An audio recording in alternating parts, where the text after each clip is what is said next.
సంక్షోభాన్ని పరిష్కరించేది రాజ్యాంగమేనని BJP chief Ramachandra Rao అన్నారు. హైదరాబాద్ బషీర్బాగ్ లో భారత రాజ్యాంగ దినోత్సవ వేడుకలు నిర్వహించారు. ఈ కార్యక్రమంలో రామచంద్రరావు పాల్గొన్నారు. అనంతరం ఆయన మాట్లాడుతూ కాంగ్రెస్ పాలనలో రాజ్యాంగ ఉల్లంఘన జరిగిందని, కొందరు భారత మాతను కించపరుస్తున్నారని మండిపడ్డారు. రాజ్యాంగాన్ని హననం చేయడానికి కుట్ర చేస్తున్నారని ఆగ్రహం వ్యక్తం చేశారు. ఈరోజు మనందరం కూడా దేశవ్యాప్తంగా కూడా ఇది రాజ్యాంగ దినం కింద జరుపుకుంటున్నాం. భారతదేశానికి స్వాతంత్రం వచ్చింది 15 ఆగస్టు. భారతదేశం ఒక రిపబ్లిక్గా మారింది 26 జనవరి.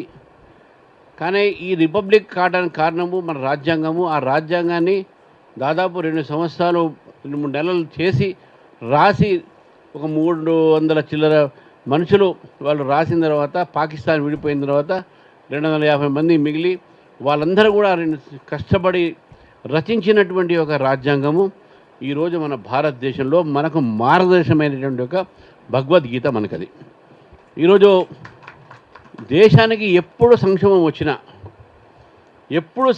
వచ్చినా ఆ సంక్షోభానికి మనకు ఏదైనా జవాబు ఉన్నది అంటే మన రాజ్యాంగమే.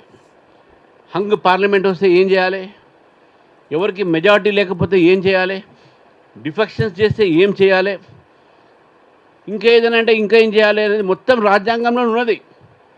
కానీ చాలామంది ఇక్కడ చిన్న విద్యార్థులు ఉన్నారు, ఇక్కడ వాళ్ళందరూ కూడా తెలుసుకోవాల్సిన అవసరం ఏంటంటే రాజ్యాంగం రచించేటప్పుడు రాజ్యాంగం నిర్మాణం చేసేటటువంటి వ్యక్తుల్లో మన ఒక తెలుగు వాళ్ళు దాదాపు 6 ఉన్నారు.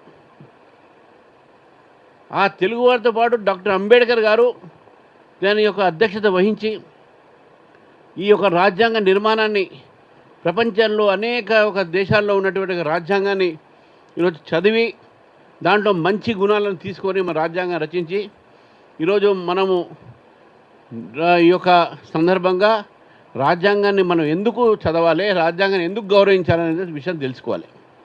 కానీ ఎవరు గౌరవిస్తున్నారు? ఈరోజు మనకు ఫ్రీడమ్ ఆఫ్ ఎక్స్ప్రెషన్ ఉంది అంటే, ఫ్రీడమ్ ఆఫ్ స్పీచ్ ఉంది అంటే స్వేచ్ఛ, వాక్స్వేచ్ఛ. మీకు ఏ స్వేచ్ఛ ఇచ్చినా దాంతోపాటు మనకు బాధ్యత కూడా ఉన్నది. నీకు ఫ్రీడమ్ ఆఫ్ స్పీచ్ అంటే మాట్లాడనేటువంటి స్వేచ్ఛ ఇస్తే నేను ఏది పడితే అది మాట్లాడతా, దేశాన్ని తిడతా, వాళ్ళని తిడతా నడవదు. అది ఏదైనా దాని బాధ్యత కూడా ఉండాలి. మనం ఒక మౌలిక హక్కుని మన హక్కుని మనము నిర్వేదించేటప్పుడు, మన హక్కుని మనం ఎంజాయ్ చేసేటప్పుడు మన బాధ్యత కూడా ఉండాలి.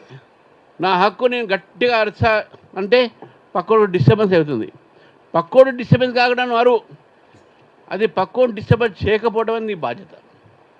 ఈ బాధ్యత రహితమైనటువంటి ఒక హక్కులు ఈరోజు ప్రతి ఒక్కళ్ళు కూడా మేమే అవి ఈరోజు మనం చూస్తూ ఉన్నాం. సోషల్ మీడియా ద్వారా లేకుంటే ఇంకేదైనా ప్లాట్ఫామ్ ద్వారా వారికి స్వేచ్ఛ ఉంది కదా అని చెప్పి అడ్డంగా మాట్లాడటం. వ్యక్తి మీద మాట్లాడితే మనకు అభ్యంతరం లేదు.